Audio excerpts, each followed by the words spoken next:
Hello mga ka-Darcy! Grabe, bumungad kaagad yung tigyawat. Ayan, super laki. Grabe naman mukha yan. Doon ka sa malayo. Go! Gising na nga lahat ng tao dito mga ka-Darcy, pero tong kapatid ko, ayan, parang tulog na mantika. Ayan, sumilip-silip na kasi nagvo-vlog ako, nakita niyo yung camera. Ngayong araw nga mga ka-Darcy, ay magpapa-inject ako. Third dose ko na ngayon. Baka may magtanong dyan na, Reynolds Vlog, nakalmot ka ba ng aso, ng pusa, ganon? Yes po, nakalmot po ako ng pusa nung linggo. Tapos pang third dose ko na po ngayon. Hindi nga sila nag-inject dun mga ka-Darcy kapag wala ka daw kinain. Kaya yan, binigyan ako ni mother ng cup noodles para daw may laman ng tiyan ko. Tsaka nagtinapay na rin mga ka-Darcy. Yung mga napapanood ko nga sa YouTube mga ka-Darcy, yung sa cup noodles, naglalagay ka ng tubig mainit ay gagamitin mo yung sa ilalim para takpan. Tignan nyo yung ginawa ko guys. Bigla ko nga naalala mga ka-Darcy na heater pala tong hawak ko, hindi takore. Pat! Ate, po lang lagi naman hotspot. Ako na dyan.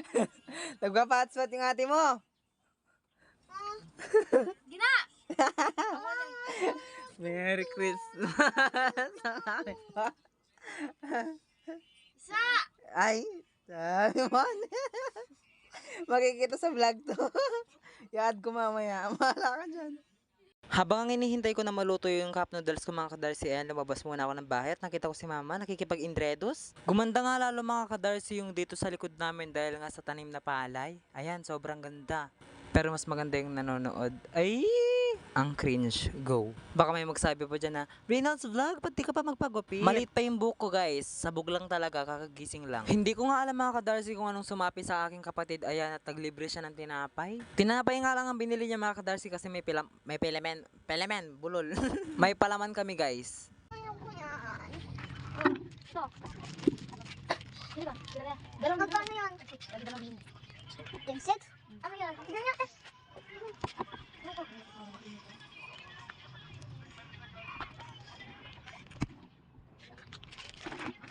Ano kung may mayonnaise doon sa ganun mamay?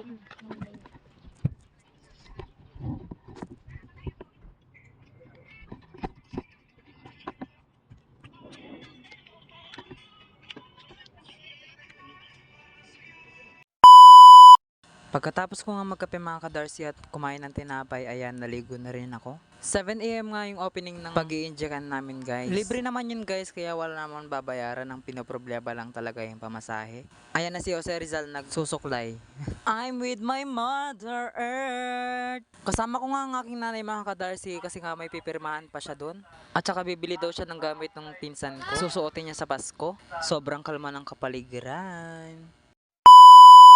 Na-inject na nga ako dito mga ka-Darcy, ayan, sobrang sakit. Hindi siya masakit nung tinusok sa akin pero nung binagot na talaga, yung inalis na doon sa balat ko guys, sobrang sakit. Dito nga lang ako nagpa-inject mga ka-Darcy dito sa Conacor, libre.